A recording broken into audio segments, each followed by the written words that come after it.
Hello and welcome to Dungeon Defenders 2, the console edition. In this video, I'm basically fighting the Harbinger's Warship, which is the final stage in the campaign. Now, as far as the Harbinger goes, this was the final, the boss that I actually fought. Now, I am recording like my voice, the commentary or whatever you would call it. I don't know. I don't know if you call this quality commentary or whatever. Anything. Probably not. But this is after the actual event. I actually did the fight by myself. I did open it on the public because I thought the boss was gonna be really hard. I mean, it would make sense. So I essentially just left it on a public if anybody wanted to join. There's a cutscene here, so I'll just be quiet and allow it to roll in before starting to talk again about him. So, talking in a bit.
So there you have it. That is the Harbinger himself, I guess you can call it. I mean, is that what he's called?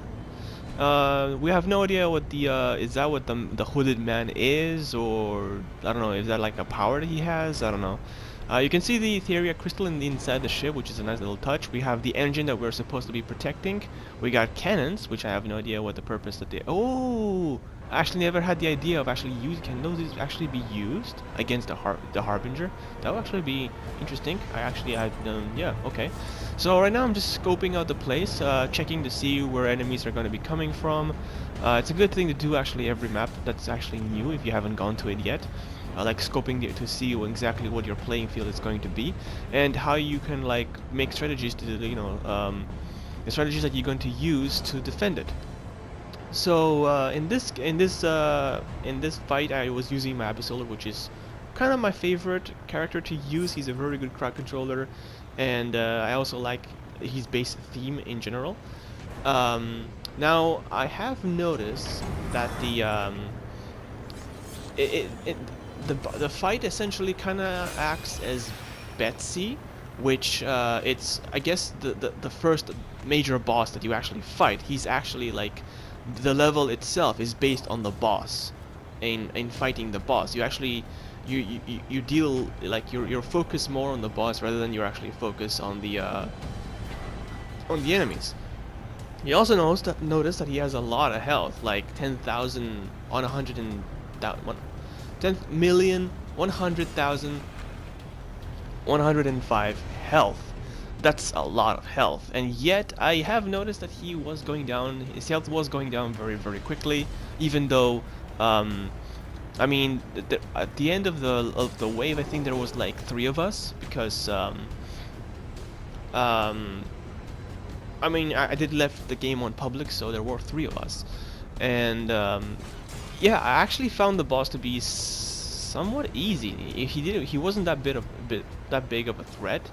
I mean, I'm guessing he did some pretty decent damage, but with all of us combined together, it kind of like, you know, I'm guessing you can pretty much complete the main quest line, like, you know, like without having to worry about what level you are or what gear you have. Like you can actually, as soon as you essentially get through the dead road, which you just have to know how to deal with it. After that, it's easy. The rest of the levels aren't really that difficult. There is the last level after the dead road, which is the what's it called? Something necrotics. I forgot the name. Um, which is it's okay. It's you just have to take care of those flyers, and then the other last levels like the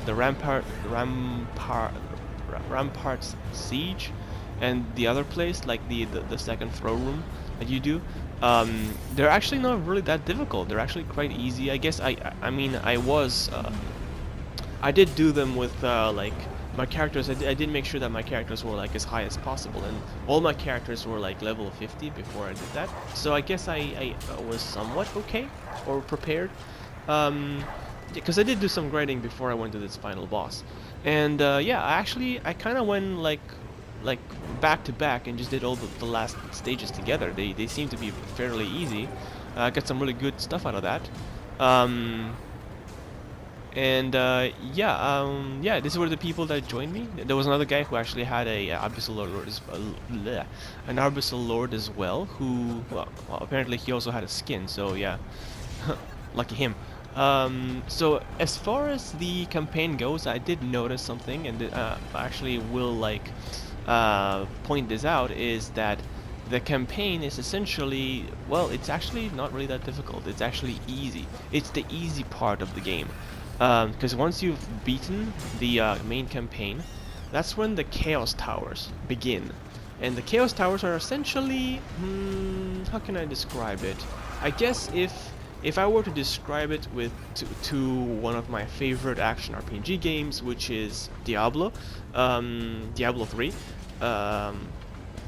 I would like it would be like the game modes, you know, like the game difficulties, like from like you put the game on, like, you know, like I forgot what it's actually, torment, I think, torment difficulty. Like you put it from, it's like you play the game mode normally until, I don't know, whatever master, then you like put the game on torment after that, after you complete the main campaign, and start farming for levels. So essentially it's like, you know, that kind of scaling difficulty, kind of like simply surviving dungeon type defense things that are, you know, they're essentially maps of levels that you actually just, you know, you do them, you gain better stuff, you gain better loot, and that's pretty much it.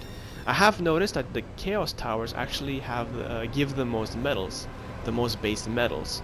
In this final mission, you do gain like 1,000 medals, which is okay, I guess. Yeah, I mean, it is the final level and it's decent. You also gain 2,000 what are those, gems, I think, which is, I guess, dandy. You never have enough gems to, like, you know, get something that's interesting. You only get 600 gems, and that's pretty much a tease. Like it's just enough. It's to give you something like I mean, actually, it's not enough. Like it's like you would need like just a little bit more to gain something from, like, I don't know, their cosmetic or something else, which is kind of a tease, I'll be honest. Still, that said, I mean, I haven't used any of that. I mean, it would be nice to actually use something good. But anyways, in the fight, you'll actually see that I'm just trying to see what kind of defenses I'm gonna be using.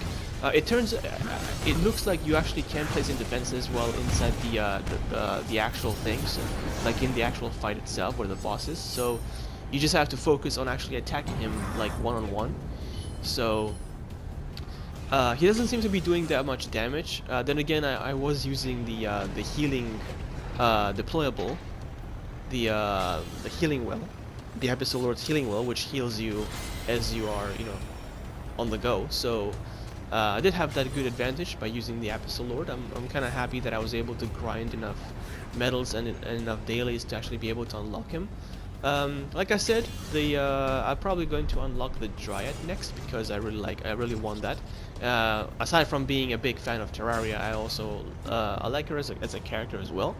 I also play with her in the practice modes and stuff, and she's pretty good. So yeah, in this fight, it's actually pretty easy. It's actually just the this is probably one of the easiest fight. I mean, I'll be honest, I think Betsy was actually harder than the Harbinger, and yeah, aside from that, I think it's just like the setup to, like, yeah, okay, this is just the final stages. You've been doing some grinding, you've been doing some building, you're good, and then it's just it's all to like, you know, going to Chaos Towers where the real difficulty begins. And the Chaos Towers are super difficult.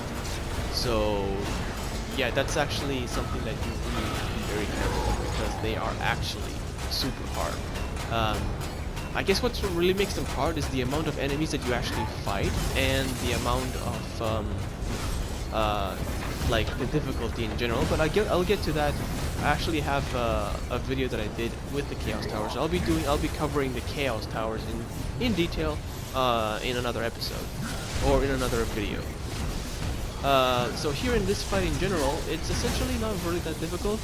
All you have to do is, well, just place your defenses, make sure that any of the minions who are actually attacking don't get through. I have noticed that most of the minions actually just attack from like the right side of the map, mostly. I haven't seen them attack from anywhere else. Then again, I mean, I guess, you know, it would be a good idea to actually have all sides covered. And yeah, after you actually beat the boss, you gain some good medals, good loot, obviously, and that's basically the setup to the Chaos Towers, where the actual place begins. And that's where also, like I was trying to say before, is that's how you actually gain the most defense medals. You gain 1,000 here at the final battle with 1,000 gems, but in the other than that, doing it over and over again, you just gain like what, 5 defender medals, while as in Chaos Towers, just completing the first Chaos Tower, you actually gain like what, 25 if you win. You gain like 25 defender medals, which is definitely a lot better than just the 5.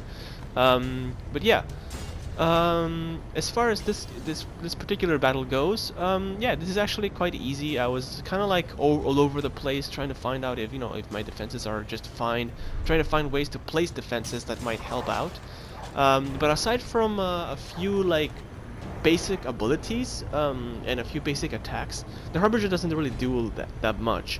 And I guess he does deal damage to the ship, but the ship, like, you know, you can obviously just stop him by attacking him. He does have phases in which he tries to summon like a very powerful attack, but you actually you just end up like it ends up just you can actually attack him constantly, which will basically make him drop the attack. So that's kind of easy. He also has some kind of environmental attack, this kind of like vacuum thing that he uses, like a venting or something, which tries to suck you in. And there he goes. He actually is trying to summon something, some kind of storm or something. But just by attacking him, you can disrupt him. Then he goes to his cannon, where he starts firing it, trying to deal damage directly to the ship. But you can just make him, like, you can basically avoid him. If you attack him enough times, then he'll basically drop it. So that's not exactly a very difficult fight.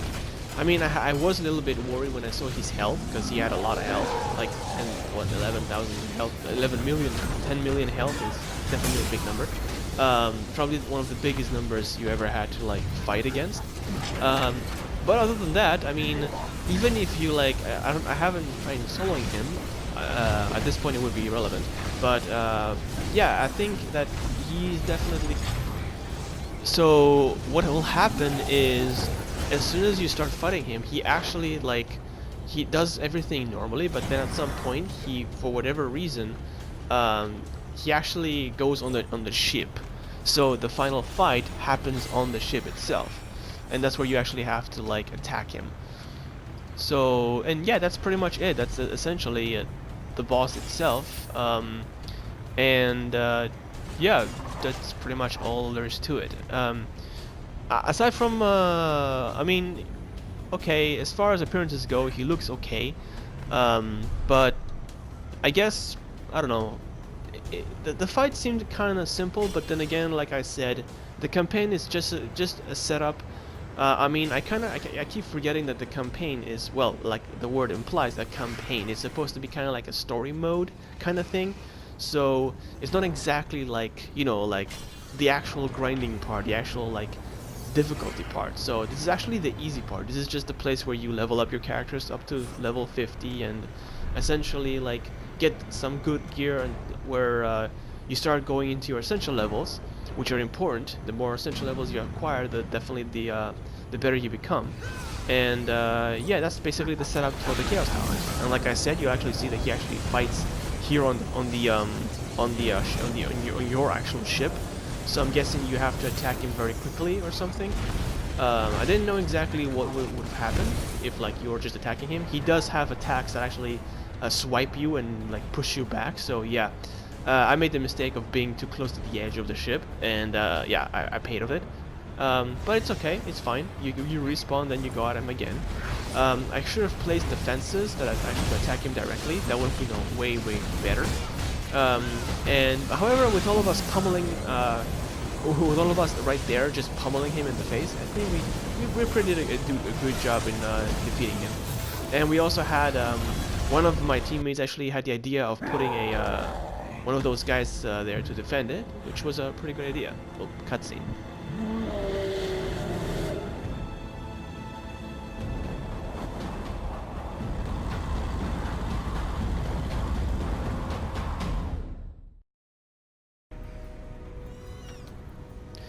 So that was it. That was a fight. You gain your legendaries, you gain your items, you open your chest, which is, I think it's always a legendary box. I mean, at least mine was, which is a good thing because it's good for the setup for the gear.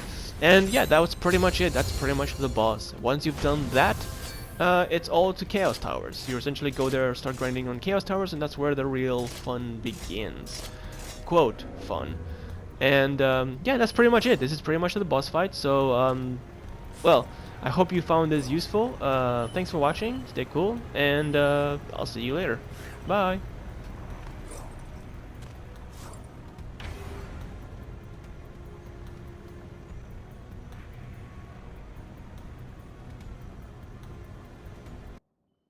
The sun rises on a perfect summer morning.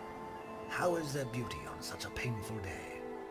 The kingdom is destroyed, and the Harbinger's shadow remains. Where has he gone? What will he do next? The heroes are left to dwell on these questions, the answers to which might very well be found within the crystal of Dragonfall. Overwhelmed, the prince turns away from his broken home. The magnitude of his father's death weighs heavily. But somewhere in the sadness, he must find purpose and strength, for they will all face what comes next, together.